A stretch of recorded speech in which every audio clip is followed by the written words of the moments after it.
Sa ibang balita, patuloy na pinaghahanap ng mga otoridad ang 4 na mangingisdang nawala.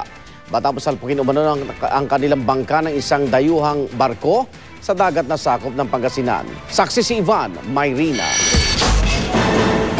Dahil nananatiling maalon ng dagat dito sa Pangasinan kahit walang gale warning, naging pahirapan ang search and rescue operation ng Philippine Coast Guard at Navy sa 4 na nawawalang mangingisda. Nasakay ng fishing boat Axel John na binangga ng isa umanong dayuhang barko noong June 20.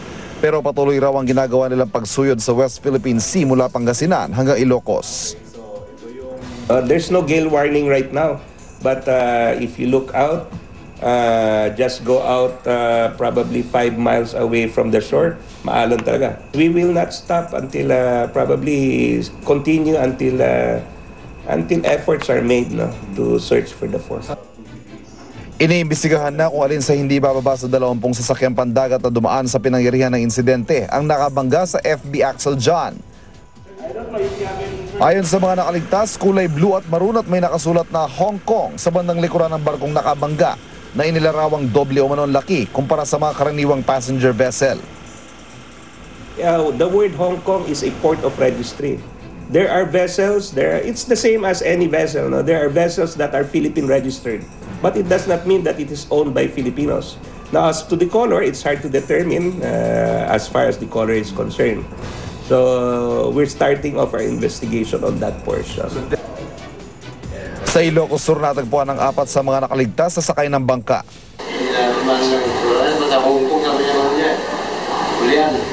May nakasulat sa Hong Kong. Saan nakasulat yon? Sa hulian.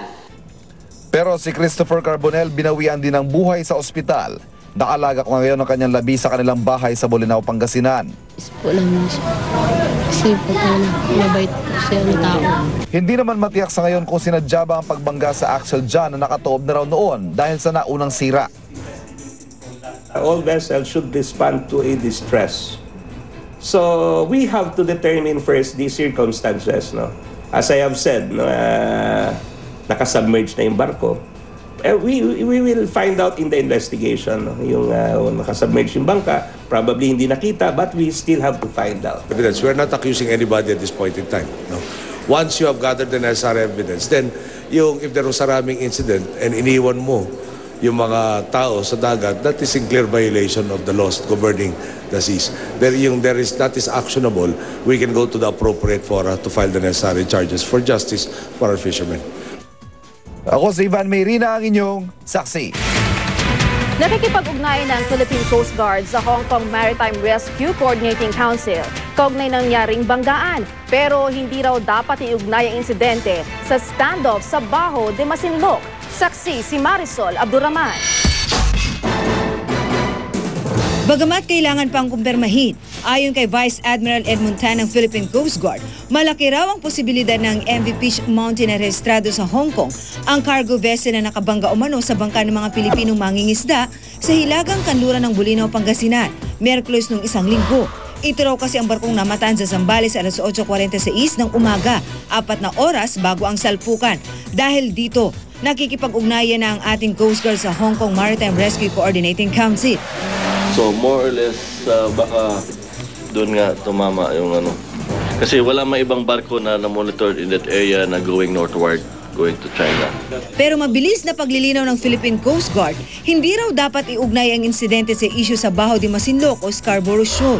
138 nautical miles daw kasi ang distansya ng pinangyarihan ng banggaan sa mismong Baho de Masinloc. Sure na yan, hindi talaga siya galing ng Scarborough. No, it's a cargo vessel. Ayon sa Philippine Coast Guard, bagamat malinaw na sa teritoryo ng Pilipinas nangyari ang insidente, ruta raw talaga ng mga barko ang dinaanan na nasabing cargo vessel at meron daw itong freedom of navigation. Tinitiyak pa ng Coast Guard kung ang pagkakabangga talaga ang ikinasira ng baslig ng mga mangingisda. Isang araw kasi bago ang banggaan ay nasira at palubog na umano ang bangka ng mga mangingisda. Yung fishing boat nila ay napuno ng tubig because of the strong waves, rough seas, umulan pa. Ako si Marisol Abdurrahman, ang inyong saksi. Good news naman sa mga motorista, muling bababa ang presyo ng mga produktong petrolyo. Simula mamayang alas 12:01 na madaling araw, piso at 80 sentimo kada litro ang rollback ng Shell, Petron at Eastern Petroleum Philippines. sa kanilang premium at unleaded gasoline. Piso at 40 sentimo kada litro naman ang bawas sa presyo ng regular gasoline. Piso kada litro ang rollback sa diesel at kerosene. Magpapatupad din ng bawas presyo sa gasolina at diesel ang Phoenix Petroleum Philippines bukas ng alas 6 ng umaga. Paliwanag ng mga oil company, ang rollback ay bunso ng pagbaba ng presyo ng krudo sa world market. Sa iba pa ring balita, nagmistulang paghahanda para sa 2013 midterm elections ang pulong ng Liberal Party sa Baguio City, kung saan ibinida rin ng Pangulo sa mga bagong kapartido ang naging tagumpay umano ng kanyang administrasyon. Nagbabalik ang saksing si Ivan Mayrina. Wala nang isang buwan bago ang kanyang State of the Nation address, tila may patikim na si Pangulong Noynoy Aquino sa mga ibibida niyang tagumpay umano ng kanyang administrasyon na magtalumpati sa harap ng mga bagong kasapi ng kanyang Liberal Party sa Benguet.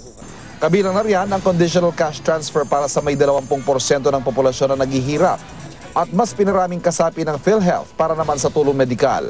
Kasabay nito, nagpasaring ang presidente sa napatalsik na Chief Justice na si Renato Corona. Tayo po ay nagpadala ng mensahe sa ating pong judicial system na kabahagi kayo ng isang sistema demokratiko. Kaya po, meron isang hindi naniwala doon, kaya siya po ay mister na lang ngayon. Wala na pong titulo. Pero hindi lang yan ang tinalakay ng Pangulo sa kanyang talumpati. Dahil pulong ng partido, sinamantala na rin niya ang pagkakataong pag-usapan ng 2013 midterm elections. Yung partido po natin, napakarami natin pwedeng itayo at ibandilang mga taong nagpakatotoo sa kanila pong mga pinangakuan. Hindi tayo nandito ngayon para magpakasikat. Nandito tayo lahat ngayon para masiguradong talagang matatagpo ang ating plataforma de gobyerno na maski mawala ho ako, meron pa ring tunay na naglilingkod sa ating pong mga boss na hindi bukang bibig lang. Tunay na maninindigan dahil ito po ang tama. Sa ngayon, hindi raw bababa sa 30 pangalan ng kanilang pinagpipilian para sa kanilang senatorial slate. We will announce at the appropriate time. There are at least 30 or 32 names for the 12 slots. Kung sino man yung mga malapit o nagtataguyod sa agenda ng ating Pangulo, yun ang pihadong isasama sa slate ng ating Pangulo. Associated with the former president? I think that is out of the question. Ako si Ivan Mayrina, ang inyong saksi. Politika, yan daw ay kay Manila Mayor Pedro Lim ang dahilan ng pagpa-blatter ni Manila Vice Mayor Isko Moreno laban sa kanya. Saksi si Susan Enriquez. Kung gusto nyo ng away, referring to 28 councilors and the Vice Mayor. Kung gusto nyo ng away, pagbibigyan ko kayo. Huwag nyo hintahin na natutulog ako, pinag-iisipan ko kayo ng masama. Ito raw ayon kay Manila Vice Mayor Isko Moreno ang naging pahayag ni Manila Mayor Alfredo Lim sa pulong ng ilang barangay official noong Biyernes. Dahilan kung bakit nagpa-blatter si Moreno laban sa alkalde nitong Sabado, pero paglilinaw ni Lim. Tatapang ninyo na pumupunta pa kayo sa TV, nagpapa-interview, nag-i-issue pa kayo ng press release. Wala namang katotohanan. Kung magsasalita kayo, para kayong walang kamatayan Yun ang sinabi ko. Walang labis, walang kulang. Okay.